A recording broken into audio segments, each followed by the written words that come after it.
Isabelle Maréchal, une vision constructive. Avec elle, notre réflexion se bâtit. Isabelle Maréchal.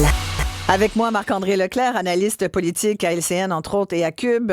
Marc-André, ça tombe bien, on vient d'apprendre là, Olivier Primo, l'entrepreneur québécois qui était cité parmi les candidatures potentielles au remplacement de François Legault, vient d'annoncer qu'il ne se lancera pas dans la course.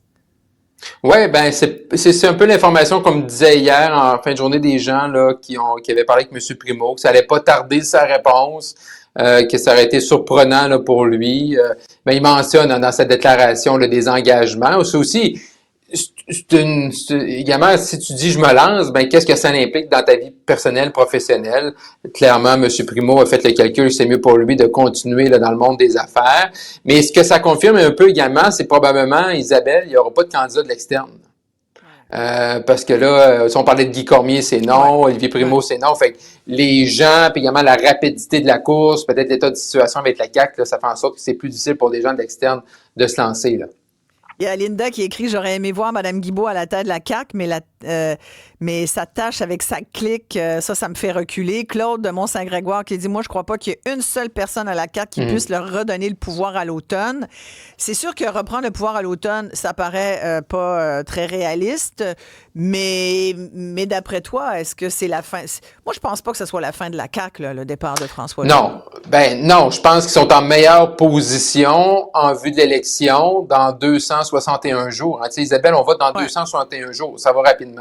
Ils sont en meilleure position avec un nouveau chef qu'avec M. Legault. Est-ce que ça veut dire qu'ils vont être en mesure de conserver le pouvoir, que la CAQ ait un troisième mandat consécutif? Là, on est loin de ça. Cependant, clairement, ça change là, les joueurs sur la glace. Pour M. Saint-Pierre Plamondon, même si ce matin, M. Saint-Pierre Plamondon, pour être prêt, se dit, tu sais, ça change rien, on change pas de stratégie. C'est sûr qu'il était mieux affronter un François Legault usé par le temps, comme premier ministre depuis 2018, qu'un nouveau chef qui arrive, qui peut peut-être être capable de reconnecter avec les Québécois. Peut-être on va se reparler dans 6 mois, puis on va dire, ils ont choisi Madame X ou Monsieur Y, puis tu sais, il n'y a rien qui a changé, puis les gens, la CAQ, le brand est mort et tout ça, puis ils vont être capables peut-être de sauver quelques circonscriptions dans quelques châteaux forts, mais au moins, avec un nouveau chef, tu donnes une chance d'essayer quelque chose, parce que M. Legault, cet automne, là, on l'a vu, il a tout essayé, là. Tu sais, proroger, remaniement, nouvelle vision économique, on brasse la cage avec les médecins, on fait des entrevues de fin d'année, on l'a vu partout. À partir de ce moment-là, ça n'a pas fonctionné. Les gens étaient tannés. L'insatisfaction. Moi, il y a 2 chiffres que je vais suivre, Isabelle. Très rapidement, 10 secondes. Ouais. Quand le nouveau chiffre, l'insatisfaction, la volonté de changement, si ça ne bouge pas, ça va être très difficile pour la CAQ de revenir avec un 3e mandat. Marc-André Leclerc, merci beaucoup. Merci beaucoup à toute l'équipe. Justine Bertrand, Florence Lamoureux, Marianne Bessette, Sébastien Laperrière, Maxime Rouleau. Merci à Olivier Guillet et à vous surtout. On se retrouve lundi.